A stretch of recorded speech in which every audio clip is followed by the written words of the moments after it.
Hi, my name's Ruth McDougall. I'm Curator of Pacific Art here at the Queensland Art Gallery, Gallery of Modern Art. For this APT, I've been responsible for researching, developing and alongside the artists and my colleagues here at the gallery, presenting works from across the Pacific region.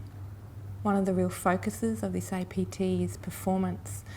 Performance has been something that's been in APT throughout the history of the project, but for this one we really wanted to look at developing it beyond events that would be at the opening or part of the public programs, and to look at the way performance, the context it's made in, and also the work that it does within Pacific communities across the region.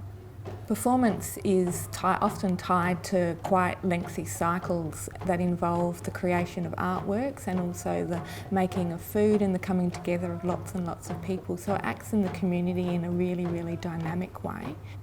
It's often the way that people express their identity. It's the way that people show their connections to particular landscapes and places, and also to people. So it's quite a complex role that it plays in many communities throughout the Pacific.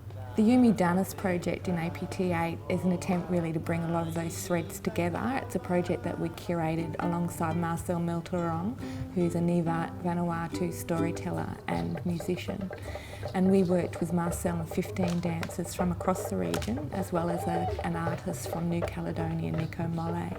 And Nico and the team have developed an installation called They Look At You in the Gallery of Modern Art.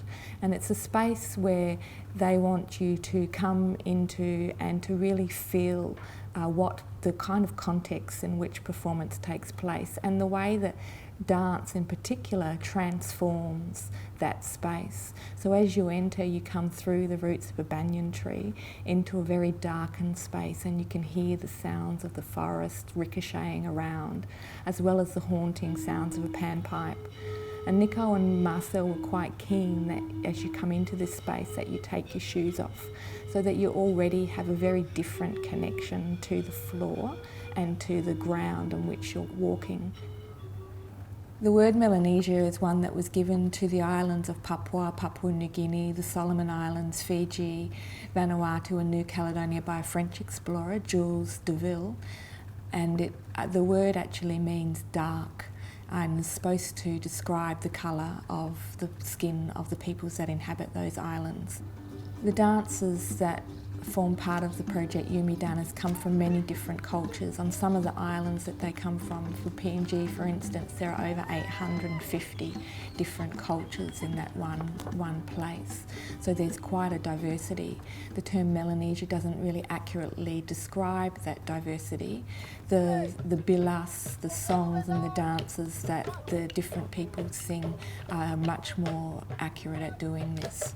When the dancers talk about the things that they have in common, skin is one of the things, but so is the food that they eat, their way of life, and their dances, some of their dances or movements, and also their history of moving throughout the region by sea as part of the oceanic peoples. It'd be really great while you're in Yumi Danis if you can have a little think about what it is about all of those islands that are really, really close to us and the people that are living there, and to really start to enjoy, like obviously they do. You can see in the performances in the space, their culture.